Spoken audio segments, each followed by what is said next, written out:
we are back with the Martin Agency Break-In series. It's going to be a little bit different. We've been interviewing individuals talking about their journeys and their advice and what it's like working at the Martin Agency. Why we're doing this is to understand what it's like behind the scenes here. And some might argue the best way to look at an agency, if you want to work there, work with that agency, is by evaluating their creative work. So we're here with, please introduce yourselves. Lindsey Netto. Lindsey King. We got two Lindseys here, and we'll be talking about what today? What campaign is on the agenda? BeetleMax. BeetleMax. CarMax's partnership with the new film Beetlejuice. Incredible stuff, which launched pretty recently, correct? Yeah, September 6th. Incredible. So what were your roles on this project? So I'm a group account director on the business. So I oversee kind of like the main relationship with CarMax. So doing kind of like the intake brief, better understanding what their ambitions are and like how we can best service what their goals are through really excellent breakthrough creative. And I'm the creative director. Now we're talking, which explains why you make these amazing jackets here. Thank you. Which we'll have to get a picture of that, some of these jackets that they've made. They're really special stuff. Amazing. So let's kick it back to, what was the brief? What was the assignment? What was CarMax looking to get out of this campaign? So they didn't brief us on any one campaign. They briefed us on like, how do we break into culture? Like, it is an ambition that we have for all of our clients, and CarMax especially. When they came to the agency 5 years ago, they were wanting to break into culture. Like, they were one of the first clients that signed up for our Culture Impact Lab. So it is something that we are continually striving to do. And this year we took a new attack to it to say, like, okay, for this year, what can we look at full picture? What's coming up? What opportunities could there be out there? And to be able to deliver on that. And we found that Beetlejuice was coming up, and they were looking for brand partners. And we were like, we feel like we could do something with that. Like, there felt like there was something interesting, being able to stand up for kind of like the things that CarMax believes in: transparency, a great personalized experience, no haggle pricing. Like, the notion of humanity and transparency just kind of guides all of their interactions and how they create that customer experience.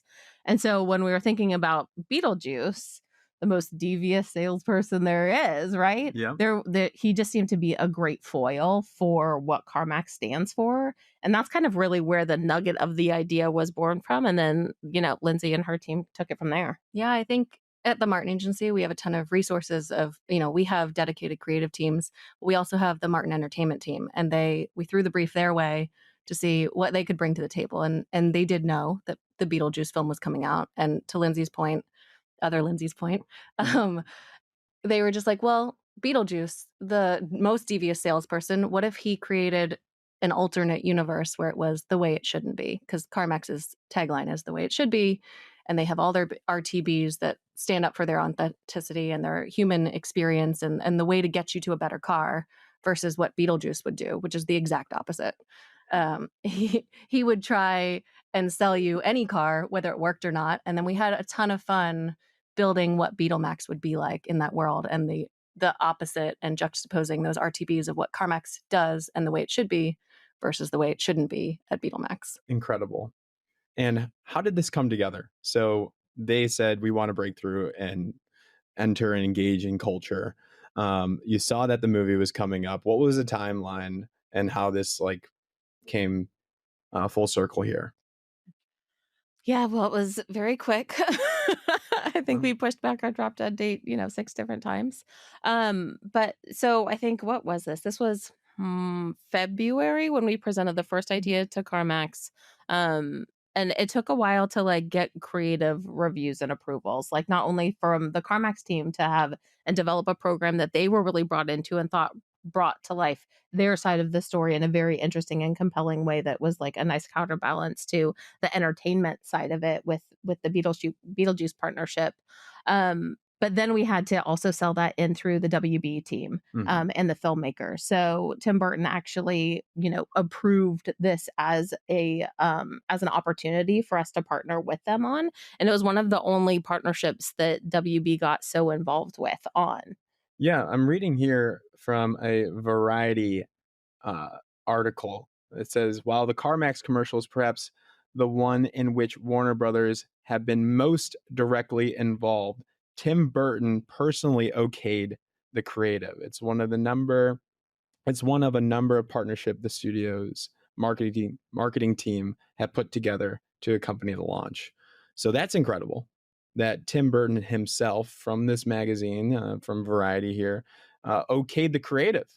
That's got to be It was pretty exciting.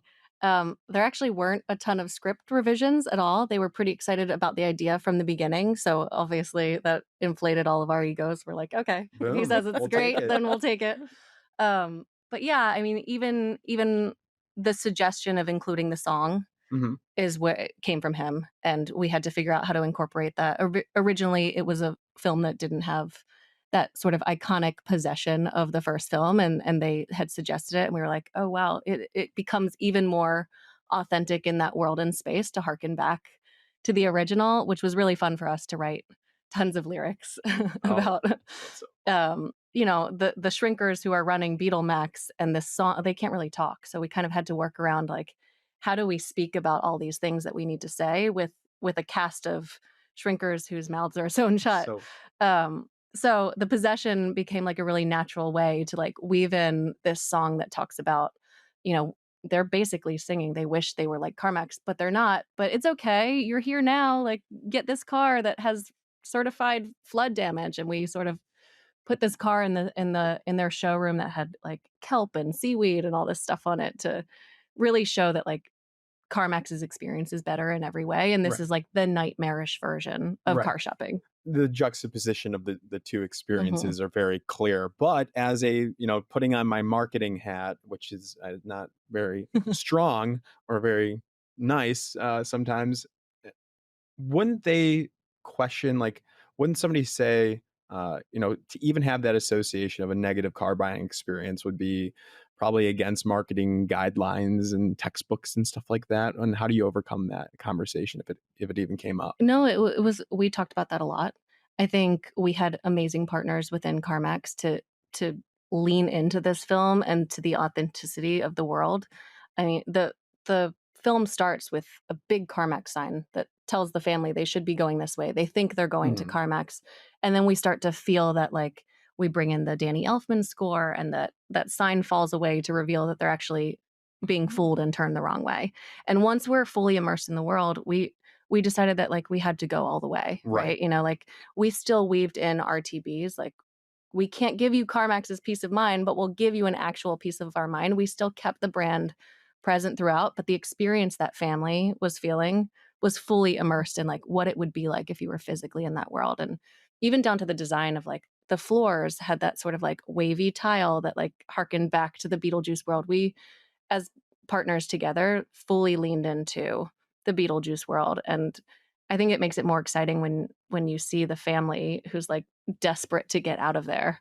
When the shrinker pulls his little walnut brain out of his head, they're like, that's it. We've got to get to CarMax. That's where we were planning to go the whole way. And you get to see that like sense of relief when they get there. So knowing that moment was coming and knowing that this would be playing in theaters, we really wanted to be authentic to the story without, leaning into the entertainment side of this and making sure that it was entertaining the full way throughout the spot. Yeah. I think that's a good lesson. Like, you got the approval, like, and you didn't go halfway. You went all in. When you immersed yourself in that world, you made it as close as possible and didn't hold back. I think that's really important for great creative work. We got a lot of press for that too. I mean, 18 articles, I think, within 3 days. 3 days.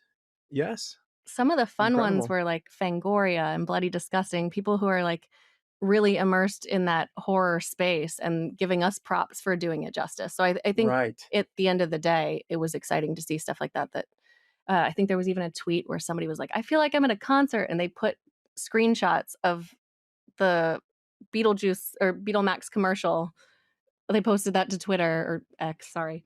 And they were like more excited to see the ad than they were to see the movie, which I just think the response to it was amazing. So it sounds like the marketing objective was a success, and you hit your goals there, breaking through and reaching culture. Yeah, the goal was to break through the clutter, even the clutter within like the partnerships that like Beetlejuice That had. specific movie, right? Yeah. Yeah, because there's with branded entertainment, we've seen with Mattel and Barbie that it's becoming more and more a thing. So, and I think the Minions movie, they did so many. I would probably guess over 100 partnerships. It seems We like. also did that. We did, but I think even like the experience that we had with CarMax working with Minions was much more of just kind of like the cooperative like marketing opportunity. And so what we really set out to do purposefully different this time was play within that world, play within the characters, and tell a story that only Beetlejuice, and CarMax could create together.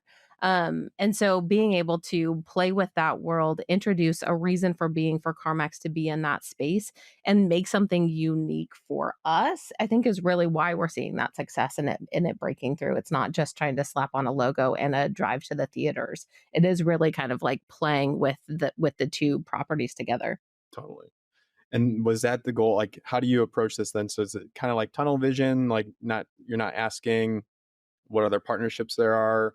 You want to focus on CarMax and this opportunity. How do you look at that when you know there's other clutter going around? Like, is the strategic approach then to go all in and just focus on CarMax and the Beetlejuice movie?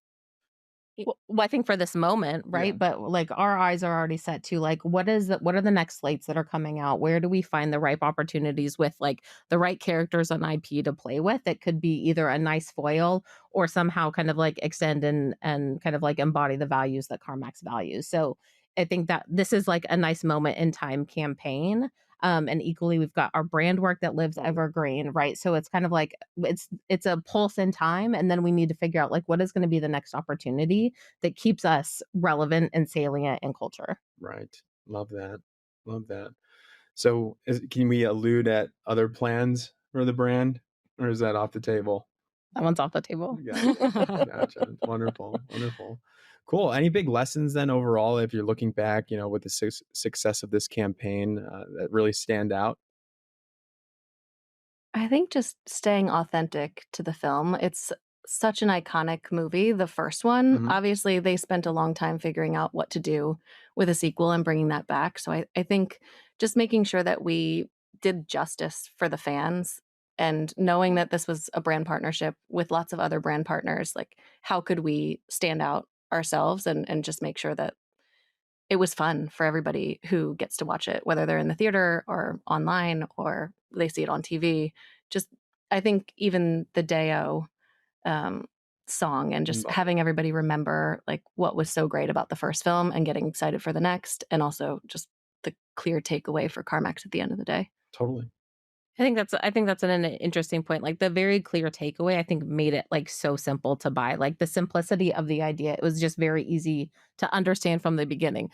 BeetleMax the way it shouldn't be, CarMax the way it should be. Like it just naturally like started to create a world where we weren't having to try to over explain, which allowed us to play in that world and in that fictitious space that allowed us to push the boundaries of being able to go to the extreme and having like a brain pop out of somebody's head and be like the nice foil to that on the other side. I think the simplicity of the idea as you're working to create, pretty big partnerships between like very complicated entities, like you have to be able to like synthesize it so clearly for it to be clear for anybody else. Yeah, I give you that North Star no matter how many people jumped in to be involved in this project. There were a lot of people.